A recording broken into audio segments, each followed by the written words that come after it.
Bonjour et bienvenue sur le plateau de Paroles de Femmes. Aujourd'hui, nous allons parler d'une thématique très sérieuse, les défis de la monoparentalité. En France, c'est plus de 1,5 million de familles qui sont monoparentales, dont 85% sont occupées par des femmes qui élèvent seules leurs enfants. Donc c'est beaucoup de foyers qui vivent cette réalité et je crois que l'Évangile a une réponse, que l'Évangile a une solution pour vous, mesdames, qui êtes monoparentales et qui vivez ces défis au quotidien. Et j'ai le plaisir d'être avec Mathilde. Bonjour Mathilde. Bonjour Annabelle. Avec Anne. Bonjour Annabelle. Et aujourd'hui, nous avons aussi une invitée spéciale. Bonjour Merveille. Bonjour Annabelle. Et Merveille est une maman qui élève ses 2 enfants toute seule et qui va pouvoir nous témoigner du quotidien et des réalités d'une mère monoparentale en 2015.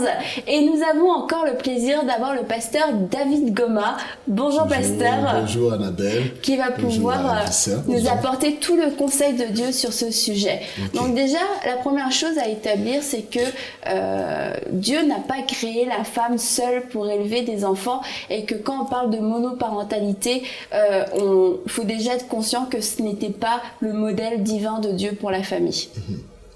Là, on est dans les conséquences de l'évolution historique de nos sociétés où de plus en plus, peut-être l'individualisme fait que chacun se retrouve seul dans ses challenges. Donc la femme, effectivement, va être directement concernée par la monoparentalité puisque c'est elle qui porte la femme et donc aussi le recul de la responsabilité de l'homme, vis-à-vis des enfants. Et donc, c'est un sujet, effectivement, très important pour notre temps. Oui. Parce que comme toi, Merveille, c'était pas un choix que de devenir une maman monoparentale. Bien sûr, ce n'est pas un choix et qu'on planifie et qu'on sait qu'à telle période, je serai maman monoparentale. Non, c'est quelque chose qui arrive qu'on ne s'attendait pas particulièrement. Moi, vraiment, c'est une situation que je me suis retrouvée. C'était le fait accompli, devant le fait accompli. Alors, ok, ça arrive. Maintenant, il faut que je m'y fais et que je commence à vivre dans cette situation-là. En plus, quand toi, ça t'est arrivé, tu avais déjà un petit garçon. Oui. Et en plus, tu étais enceinte, c'est ça? Oui, quand c'était arrivé, j'avais déjà, à cette époque, j'avais un petit garçon qui avait 2 ans et demi. Et j'étais enceinte de 10 semaines. Alors, c'était une situation vraiment difficile à vivre. Ok. Et comment est-ce que tu as pu commencer à vivre une guérison, une restauration, à t'adapter à cette nouvelle situation, comme tu dis? Vivre une guérison et une adaptation, ce n'est pas vraiment facile, mais je peux dire que Dieu seul m'a aidé à y arriver. D'abord, si je peux aller vers la guérison, il faut d'abord savoir pardonner. Parce que la guérison va avec le pardon. Donc, quand on pardonne, c'est le médicament direct aux plaies, aux blessures qu'on peut ressentir. Quand quelqu'un nous fait du mal, moi je peux dire que quand mon mari est parti, quand il a décidé que merveille, à partir de maintenant, on n'arrive plus à résoudre nos problèmes, là on se sépare. Je me suis retrouvée devant un faute accompli. Est-ce que je veux vivre en me basant sur ce que j'ai vécu, sur ce que la personne m'a fait, ou je vais pardonner et être guérie? C'est un choix que j'ai à faire. Donc, j'ai décidé de dire, ok, Seigneur Dieu, il faut que tu m'aides à pardonner. Parce que moi, Dieu, de ma part, Dieu m'a révélé que pour guérir, avancer, il faut d'abord pardonner. C'est ça qui m'a aidé. En tout cas, je peux vraiment témoigner parce que je connais Merveille personnellement, et je peux vraiment dire que on oublie ta situation parce que t'es comme un rayon de soleil toujours.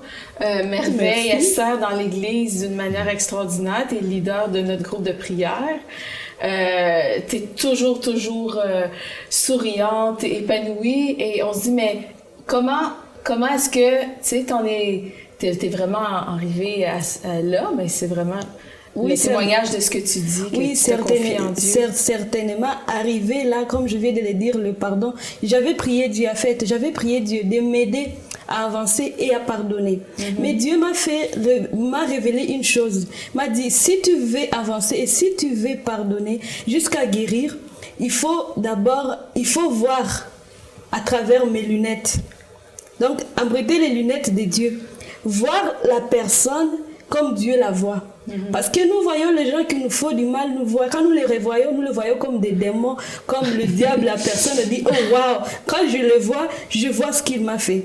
Mais Dieu m'a appris à voir la personne comme à double, la personne et le mal. Pas associer le mal à la personne. Alors quand on voit le mal, ça crée en nous la compassion.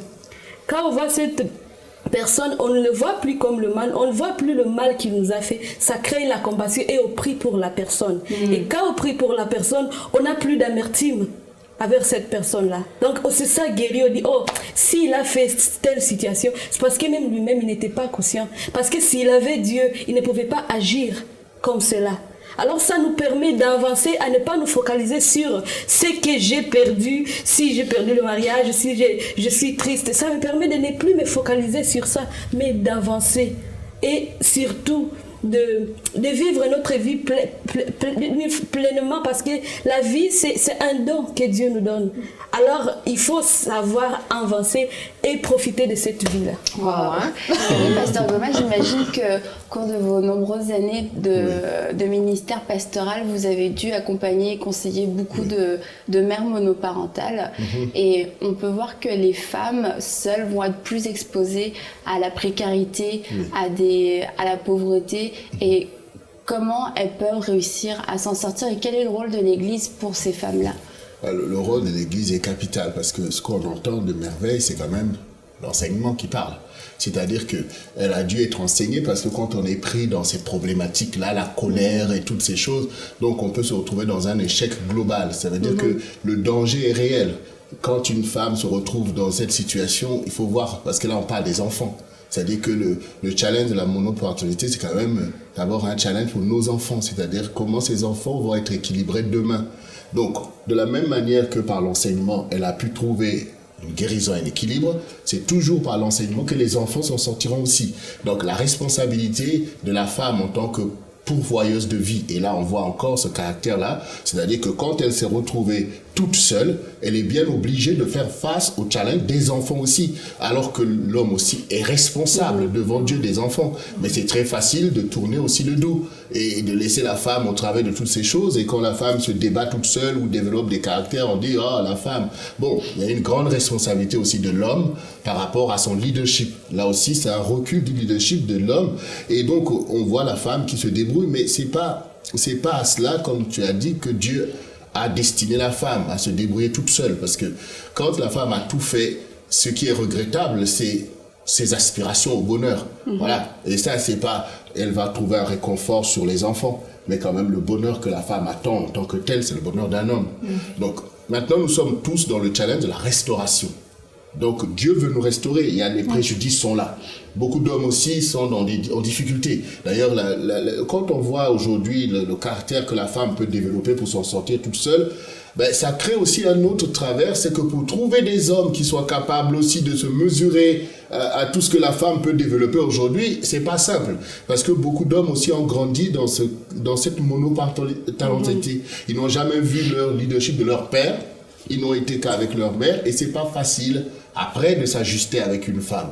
Et d'ailleurs, comment on peut, en tant que maman toute seule, montrer une autorité paternelle, parce que Merveille, tu peux pas être un papa et une maman c'est ça pour qui tes arrive, enfants. Quand on est monoparental. Donc qui devient une figure paternelle? Est-ce que la figure paternelle disparaît, ou alors est-ce qu'on peut avoir des figures paternelles de substitution? Je pense que, à répondre sur cette question, avec ce que je vis avec mes enfants, David, je pense que l'Église est aussi là pour aider les femmes monoparentales. Parce que mon fils, je peux dire que même si nous sommes à la maison, elle ne me voit que moi et sa petite sœur. Mais aussi, comme je fréquente une église, là, ils trouvent d'autres personnes à qui ils peuvent trouver, lui, il peut être des pères. Il y a nos pasteurs, il y a nos groupes vie. Chaque jour, on va au groupe vie. Il voit des personnes qu'il peut se familiariser et il peut prendre un exemple de père. Je pense que ça marche vraiment particulièrement avec mon fils. C'est vrai ce que vous dites, Merveille, parce que dans notre ministère pastoral, on en a eu quand même plusieurs des cas similaires aux vôtres. Ouais. Et on a vu le rôle crucial que joue l'Église en tant qu'institution, mais aussi en tant que simplement famille humaine. C'est sûr, oui, il y a les figures masculines, aussi bien au niveau de l'éducation chrétienne que les pasteurs, mais il y a aussi les familles de l'Église, les familles constituantes de l'Église. Et on a vu vraiment cette richesse qu'était l'Église pour entourer les familles, aussi on a vu plusieurs hommes jouer le rôle de père pour ces enfants-là. Ouais. Et on en a même actuellement dans l'Église. Et c'est vrai que l'Église locale prend toute sa dimension de famille. C'est vrai, il y a un proverbe qui dit, enfin pas un proverbe biblique, un proverbe séculier qui dit il faut tout un village pour élever un enfant. Ouais. Et on en voit pousser au milieu de nous, dans l'Église, des familles qui sont là depuis des années et les enfants vraiment sont élevés par l'Église entière, j'allais dire. Ouais. Et c'est vrai que nous qui sommes confrontés comme ça à des familles monoparentales, on a un rôle essentiel pour les entourer et pour favoriser ça. Maintenant, effectivement, la guérison de la femme en tant que maman est importante. Parce que c'est vrai que j'ai grandi dans une famille où papa était là, maman était là, mais quand avec certaines occupations, c'est clair que c'est maman qui est là. Mais je voyais bien sûr comment maman renforçait toujours l'image de papa en nous. Et ça, c'est quelque chose, effectivement, qu'une femme seule peut aussi faire, parce que quand on entend son témoignage, elle dit bien qu'elle a elle-même réglé le côté de la rancune. Donc à partir de là, la façon dont elle va parler aux enfants de leur père qui existe sera quand même une façon bénéfique. Oui. Parce qu'il y a aussi des mamans aigries qui commencent à charger sur l'image du père qui est déjà défaillant chez les enfants. Donc là aussi, c'est l'enseignement qui va régler les problèmes. On va agir pour l'intérêt de l'enfant. Parce donc que là, on est en train de leur transmettre des mauvaises valeurs pour leur propre mariage. Vraiment, des très mauvais, et c'est un mauvais service. Parce que, comme elle a dit, les gens sont défaillants, ils ne connaissent pas Dieu, on ne sait pas aussi les problématiques qui étaient dans la vie de leur père, pourquoi les choses étaient ainsi. Donc, la femme, dans son rôle de pourvoyeuse de vie, va emmener des valeurs. Elle va se soucier toujours d'emmener des valeurs, de montrer à leurs enfants que, voilà, le plan de Dieu est merveilleux, que vous êtes des hommes, que votre père, va dire des choses qui vont aider l'enfant, parce qu'on est déjà dans le sens de réparer. On est déjà dans la réparation. Donc, tout le traitement nécessaire pour que l'enfant puisse s'en sortir est sage, en fait. Là, c'est la sagesse, effectivement, qui va parler. Et quand on lit dans la Bible que la vraie religion consiste à prendre soin des veuves et des orphelins, concrètement, quelle aide l'Église peut apporter à ces femmes qui sont seules? Ben oui, là on voit effectivement le rôle de l'Église où le Seigneur voit déjà tous ces préjudices-là. Le Seigneur ne veut pas que chacun soit abandonné à son triste sort. Il donne à l'Église une vraie vocation de reconstruction de la société. Donc, toute organisation interne qui vise à ramener les équilibres, des émissions comme ça qui visent à s'attaquer aux problématiques, ce genre de problématiques, parce que les personnes qui nous écoutent peuvent en fait réaliser que donc j'ai tort d'appuyer sur ce point. Donc finalement, je dois créer quand même un lien avec le Père. Voilà. C'est régler les problèmes, ramener la paix et faire bénéficier effectivement des valeurs à tout le monde. L'Église doit prendre toute sa part. Comme elle disait, moi en tant que pasteur, je suis concerné par tous ces enfants qui n'ont pas de père, qui s'accrochent à ma jambe et tout. Et nous avons vraiment compris, même les frères, ils ont compris que voilà, vous êtes aussi des pères de substitution pour ces enfants, pour leur donner des références, parce que quand une femme s'occupe seule de ses enfants, à un moment donné, ça va fonctionner. Mais arrivé à un certain âge, il y aura quelque chose qui va se passer. Ce déficit va agir. Donc, Pasteur Gouma, vous encourageriez vraiment toutes les femmes monoparentales à fréquenter une église locale justement pour avoir cette famille, parce que souvent on pense qu'on peut se débrouiller sans l'église locale. Dieu, en fait, qui nous aime, a créé l'église. C'est une maison spirituelle. Et dans l'église, on doit avoir des vraies valeurs d'amour, le soin sur les uns, sur les autres. Dieu, quand il dit s'occuper des veuves et des orphelins, ça veut dire que l'équité. Voyez, c'est pas les plus forts soutiennent les plus faibles. Donc ça veut dire qu'une femme, lorsqu'elle est seule, elle gère déjà le côté d'avoir peut-être été rejetée. Et si en plus tout le poids des enfants n'est que sur elle et que l'Église ne peut rien faire, donc là on continue à entretenir en fait les préjudices, les inégalités, les choses. Mais c'est pour ça que l'Église, dans son rôle social, doit effectivement prendre, on n'est pas là que pour se retrouver pour prier. La vocation sociale de l'Église est fondamentale quand nous lisons la Bible. Donc, il faut au contraire, effectivement, que la femme qui est seule, moi par exemple, on a des cas où une sœur, voilà, son mari l'a abandonnée parce qu'elle ne pouvait pas avoir d'enfant et s'est mise avec une autre femme, donc c'est une grave blessure. Donc elle a été laissée là, mais cette personne, heureusement qu'il y avait l'Église. Aujourd'hui, elle est restée là, elle a trouvé sa valeur en servant le Seigneur et toutes ces choses. C'est ça aussi, la place de l'Église, c'est que personne, nous sommes tous des enfants de Dieu. Et Dieu a créé sa maison pour que, quelle que soit ta situation, que tu trouves ta place. Pas seulement que tu sois là comme un être pitoyable, non.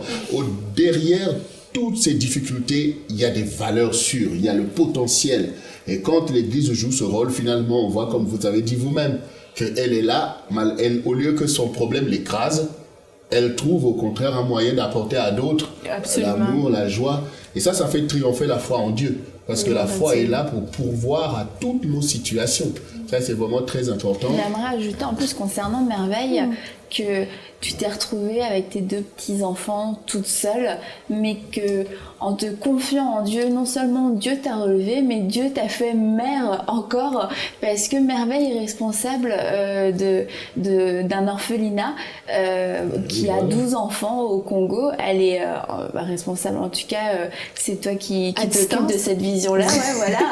Et pour 12 enfants, et ce qui aurait pu te faire chuter, ce qui aurait pu te faire du mal, tu l'as vraiment utilisé au service des autres, pour donner une famille à ces gens, à ces petits-enfants qui n'ont ni père ni mère. Et tu as pris le temps de répondre à l'appel de Dieu, malgré, certains diraient, malgré ta situation. Mais comme disait Mathilde, on ne dirait pas en te voyant. Je crois et je pense vraiment que, quelles que soient les situations que on peut faire face, ne peuvent pas nous empêcher vraiment de ne pas aller et répondre à l'appel de Dieu dans notre vie. J'ai toujours aimé l'histoire de Joseph. Joseph était à prison. Quand il était à prison, il ne s'empêchait pas de résoudre des problèmes, de rêves des autres, même s'il était à prison. Il s'assurait toujours que les autres allaient bien. Si on lit l'histoire, il demandait, quand il voyait quelqu'un en mauvaise humeur, il demandait est-ce que ça va, mais il était à prison. Donc, sa situation n'avait pas à l'empêcher à faire ce qui est bon. Donc, ce que nous vivons, moi particulièrement, d'ailleurs, c'est ce qui me permet aussi de voir encore plus loin, d'oublier même mes galères, d'oublier qu'il faut que je fasse ça, il faut que je n'ai pas fait ça. Donc, ce stress-là, quand je fais, quand j'entre dans l'appel de Dieu, quand j'accomplis des choses pareilles, ça me fait oublier tout. Alors, je dis, Seigneur, je suis là pour faire ce que tu m'as appelé à faire. La situation d'aujourd'hui, parfois on dit que je vis ceci, quand tout ira bien, c'est ce moment-là que je ferai ça. C'est ce qu'on pense. Mais le demain là ne nous appartient pas, on ne sait rien du demain. Donc c'est aujourd'hui qu'on peut toujours continuer à faire, quelle que soit la situation. S'il y a une femme monoparentale qui s'est dit, oh non, moi je vais rester là. Non, ce n'est pas ça la situation. Et comme on le disait à partir de l'église, on devrait s'intégrer. On ne devait pas rester tout seul dans la maison. On doit être dans une maison, dans une famille. Moi, je conçois aussi toujours l'église locale, l'État comme un arbre. Un arbre qui a des feuilles et des racines, bien sûr. Et si une feuille tombe, qu'est-ce qu'elle devient? Elle meurt. Parce qu'elle ne fera plus partie de l'arbre. Et c'est quand elle reste là, elle va continuer à recevoir de la sève. Et à recevoir de la sève, on va toujours rester verte. C'est ça. Parce que moi, j'éblouis Merveille vraiment parce qu'on l'a dit, mais je veux le redire. Tu aurais vraiment pu, dans ta situation, t'apitoyer carrément sur ton sort, se retrouver enceinte avec un petit garçon toute seule, et vraiment t'es un trophée de la grâce de Dieu. Je crois vraiment que ta situation, ta vie, ton témoignage, c'est un flambeau pour toutes les mères monoparentales qui écoutent cette émission et vraiment qui puissent s'inspirer. T'es un sujet d'inspiration et de gloire pour le nom du Seigneur, vraiment. Mais il y a quelque chose que j'ai remarqué en vous écoutant, Merveille, puis aussi par rapport aux situations que je connais personnellement dans mon entourage, il y a une faveur particulière sur ces femmes. Dieu leur fait une grâce particulière. Et je le vois de mes yeux, ce sont des femmes qui apprennent à chercher la face de Dieu pour avoir le soutien pour lequel le mari est défaillant. Et c'est des femmes qui sont des femmes de prière, des femmes de foi. Et c'est des flambeaux, hein, comme tu disais, dans l'église. Il y en a plusieurs dans l'église où je me trouve. Et Merveille, vous en êtes un bel exemple aussi de ces femmes qui ont une faveur particulière. Et Dieu, dans sa miséricorde, compense aussi, hein, par sa présence. Mais puis parce par que ses Dieu faveurs. honore le choix, exactement, tu sais, de puis, suivre Dieu. Et puis c'est vrai que la monoparentalité subie comme celle de Merveille dénote avec le choix, parfois coupable, qu'on peut voir dans nos sociétés modernes, d'une femme qui planifie la monoparentalité. C'est-à-dire qui rejette totalement l'autorité de l'homme et fait un dessein d'avoir des enfants et son l'homme. Et c'est vraiment un piège pour les enfants. C'est-à-dire que c'est vraiment un piège qu'elle tend à ses enfants. Par contre, quand la femme subit une situation et qu'elle manifeste un héroïsme à combler par sa sagesse le manque, là, elle est vraiment héroïque. Ouais. Mais quand elle planifie elle-même, là, elle écarte le dessein de Dieu et elle commence à planifier une société qui s'éloigne véritablement des valeurs de la femme. Et ça, c'est vraiment le problème de notre société post-moderne où aujourd'hui, ben, vous voyez, tout ce que la femme est capable de faire avec les théories du féminisme où, bon, voilà, elle veut vivre sa vie, l'homme n'est rien, bon, tout simplement un géniteur, voilà, un homme géniteur, et tout ça, c'est pas beau. Mais ce qui est héroïque, même d'hommes, il y a des hommes aussi qui font face à des situations où, par exemple, ben, la maman des enfants est morte, ou il y a des femmes qui partent aussi. Hein. Moi, je connais des femmes, elles se lèvent, elles prennent ses clics, ses claques, elles laissent les enfants, elles partent. Et là aussi, l'homme se retrouve à jouer un rôle, et ces papas-là, c'est des héros. Et je les encourage aussi si vous nous regardez. Mais ce que Dieu veut, c'est que le père, la mère, les enfants, c'est très important, c'est l'avenir de la famille et c'est l'avenir de la société. Donc, toutes les femmes qui arrivent à donner leur courage pour aider les enfants sont aussi l'avenir de la société. Elles font un double travail, voilà, et ça, c'est effectivement appréciable, effectivement. Et pour en revenir aussi à ce que tu disais, Anne, que ces femmes qui sont seules ont comme une grâce parce que Dieu compense l'absence d'un père, d'un mari. Et ça peut être aussi un piège quand on est seul que de se dire bah, si j'avais un mari, si le papa était là, tout serait parfait, et puis de partir dans une quête d'un nouveau mari, d'un nouveau père pour ses enfants en pensant que ce serait la solution. Puis bah, je crois, Merveille, en ce qui te concerne, c'est pas ton cas, puisque je vois que tu as vraiment trouvé ton réconfort et ta solution en Dieu. Mais qu'est-ce que tu pourrais dire à ces femmes qui pensent que la solution est dans un homme? C'est que je peux dire que à ces femmes qui me regardent actuellement, que la solution, à ce qui me concerne, c'est quelque chose que peut-être je n'y pense pas maintenant là, je ne pense pas parce que quand je me sens par exemple seule, la solitude, mon recours, c'est au pied de Jésus. C'est là où je vais. Donc, les temps là, peut-être que je penserai avec un homme, je le passe avec Dieu. C'est ça. Alors, ma vie est devenue comme la prière. Et c'est comme ça que j'ai développé le cœur d'intercession. C'est ce que je fais. Donc, penser, Dieu, il nous comble. Le vide qu'on peut toujours avoir dans nos cœurs, c'est Dieu qui comble ce vide. Donc, pour moi, je ne peux pas dire que je dois passer et que les femmes qui m'écoutent doivent aller courir derrière les hommes, chercher. Non, on doit rester là où nous sommes et se laisser bercer par Dieu. Dieu, il nous berce et c'est lui qui fait tout. D'abord, pour moi, j'ai chéri ce temps-là. Quand je me sens, je dis, oh, j'ai besoin de quelque chose, il faut que je me souvienne, oh non, Père, tu es là.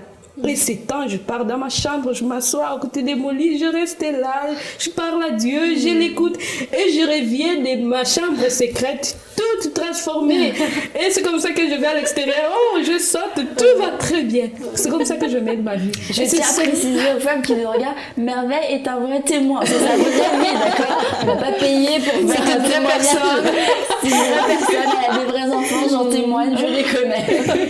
Alors c'est comme ça qu'on devrait mener la vie.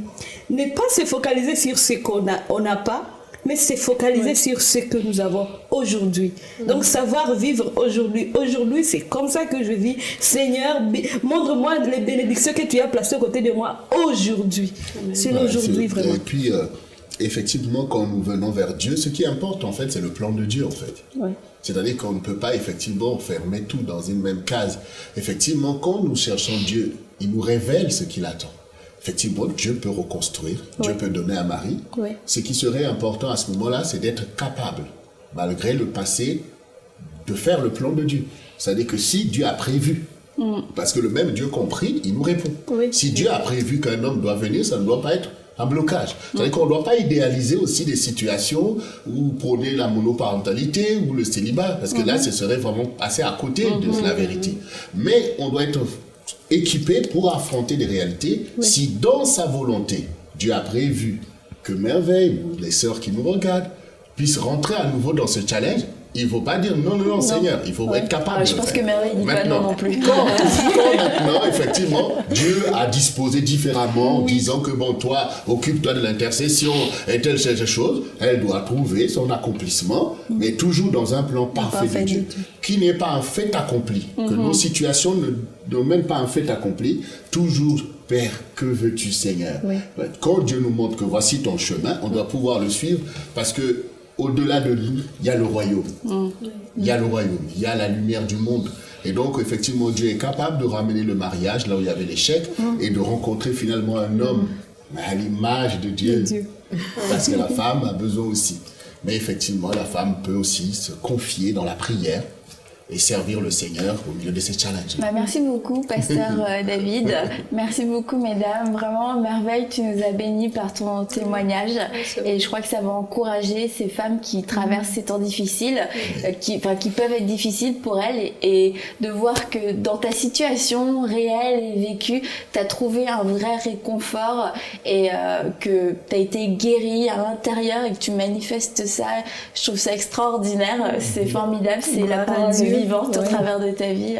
Donc pour vous, mesdames, soyez encouragées. La parole a des promesses qui sont pour vous. Dieu est le Père des orphelins, le défenseur des veuves. La Bible nous dit que les familles de la terre sont bénies. Vous êtes une femme seule avec des enfants. Vous êtes une famille qui est bénie, une famille qui a le droit au bonheur, une famille qui a le droit à la joie et à la paix comme toutes les autres familles. Faites confiance en Dieu et le témoignage de Merveille, c'est pas juste le témoignage de Merveille, c'est votre témoignage à vous. Alors on vous dit à très bientôt pour une nouvelle émission de Paroles de Femmes.